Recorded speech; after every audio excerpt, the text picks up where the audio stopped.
Cinema വിശേഷങ്ങൾക്കും ഗോസിപ്പുകൾക്കും ദാസനും വിജയനും ഈ channel ഇപ്പോൾ തന്നെ സബ്സ്ക്രൈബ് ചെയ്യുക. കട്ടപ്പ എന്തിന് ബാഹുബലിയെ കൊന്നു?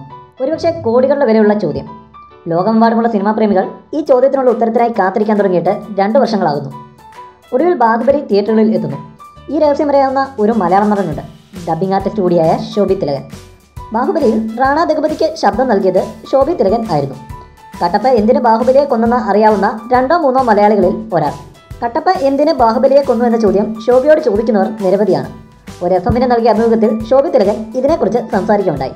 ശോഭിയുടെ വാക്കുകളിലേക്ക്: എന്നോട് ഒരുപാട് പേർ ചോദിച്ച ചോദ്യമാണിത്. എന്തിനാണെന്ന് ചോദിച്ചാൽ ഒരുപക്ഷെ എനിക്കറിയാമായിരിക്കും. അറിയാമോ എന്ന് ചോദിച്ചാൽ എനിക്കറിയാം. അറിയില്ല എന്ന് ചോദിച്ചാൽ എനിക്കറിയില്ല.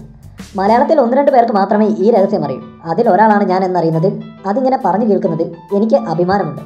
അതിലൊരു ത്രില്ലുണ്ട്. എങ്കിലും ആ രഹസ്യം ഞാൻ പറയില്ല. എൻ്റെ ഒരു എത്തിക്സ് ഉണ്ട്. സസ്പെൻസ് പുറത്ത് പറയുന്നത് ശരിയല്ലല്ലോ. ആ സസ്പെൻസ് ഉണ്ടെങ്കിൽ മാത്രമേ ജനങ്ങൾ തിയേറ്ററുകളിൽ എത്തുകയുള്ളൂ, ശോഭി തിലകൻ വ്യക്തമാക്കി. എന്താണെങ്കിലും നമുക്കും കാത്തിരിക്കാം ബാഹുബലി റിലീസിംഗ് വരെ. കട്ടപ്പ എന്തിന് ബാഹുബലിയെ കൊന്നു എന്ന രഹസ്യം അറിയാം. കൂടുതൽ സിനിമാ വിശേഷങ്ങൾക്കും ഗോസിപ്പുകൾക്കും ദാസനും വിജയനും ഈ ചാനൽ ഇപ്പോൾ തന്നെ സബ്സ്ക്രൈബ് ചെയ്യുക. വീഡിയോ ഇഷ്ടപ്പെട്ടെങ്കിൽ like, share, comment. Thank you.